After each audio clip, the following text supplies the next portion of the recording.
What's going on, guys? We are in Miata Madness day 6, the bonus day. We're gonna start off today with running some errands. I gotta go pick up a few things from Advance, mostly just fluids. Like I said, I'm gonna keep today a little bit lighter. I'm just gonna work on getting the passenger side rear suspension and components back in, and then hopefully the wheels will be back on. And then I'm just gonna do some fluids. Gonna do brake or can't do the brake fluid. Gonna need someone to come help me pump the brakes, but we'll do the oil change, we'll do the differential, we'll do the transmission, and then those services will be done. Just in case you guys are wondering how I'm gonna be, knowing all these specs and everything. This book here, I got this off of Amazon. One of the best manuals I've ever had for any vehicle that I've owned. It's very in-depth, tells you everything step by step, unlike those general workshop manuals, Haynes. But yeah, this is one of the best workshop manuals I've ever owned. So I have all my torque specs here, even tells you all the fluid levels, types, and everything. It's very in-depth when it comes to the information you're gonna need. So I'm gonna go pick up some supplies, and we're gonna get started on the car. It's very cold today, so I'll probably be working with the garage closed, and hopefully my little space heater, I'm gonna leave that on while I'm out, and hopefully that space heater can kind of heat this up while I'm gone. But yeah, let's go ahead and get day 6 started. The lower control arm is on. So yeah, I just got to put the suspension back on. And while I was doing that, this box from Rock Auto showed up, which means I'm gonna have another thing to do today, which is totally fine. And would you look at that? It's snap rings for the bearings I'm not doing yet, so that can go in this box. And would you look at that? A brand new lower control arm for the driver's side with the new bearing and these guys that aren't jacked up. So, oh, and can't forget the Rock Auto magnet, which I'll just put right up here.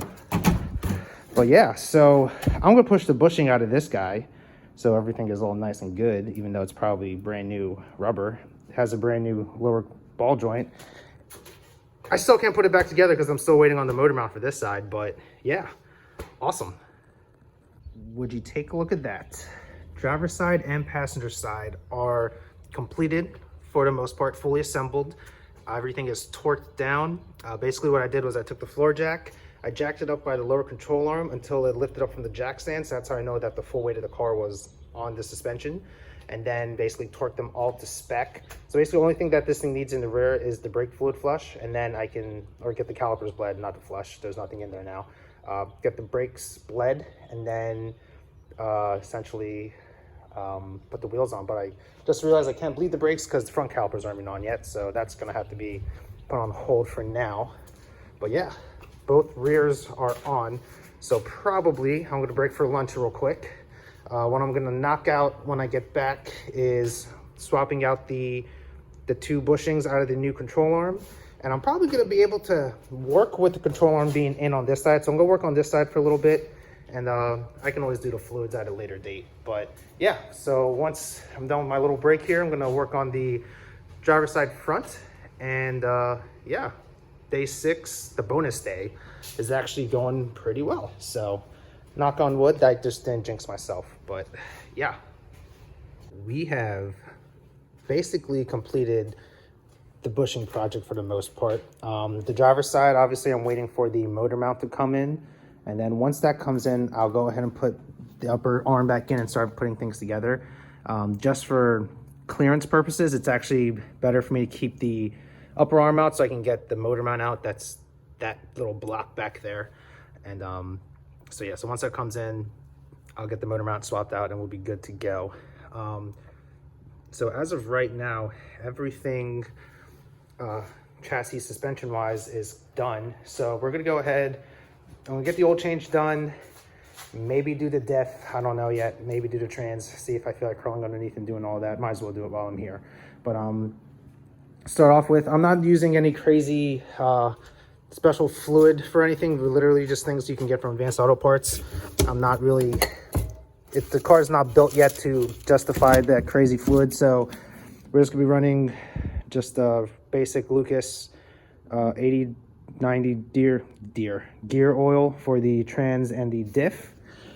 And for the oil, we're just gonna be using a basic Mobil 1 high mileage 10W30 with a Mobil 1 filter. I know you can use Rotella in these cars. I use Rotella for the speed, but again, this car is not built to the point yet where I can justify, you know, getting really nice fluids for it.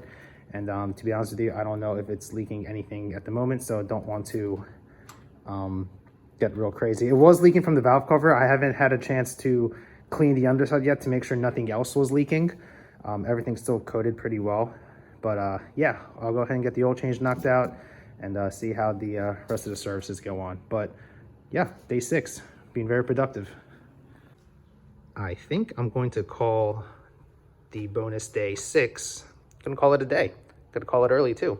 So got the rears done, aside from having the calipers bled and having the wheels on it. So everything is all set up and ready to go. My alignment guy is gonna love me with the shiny new adjustment hardware.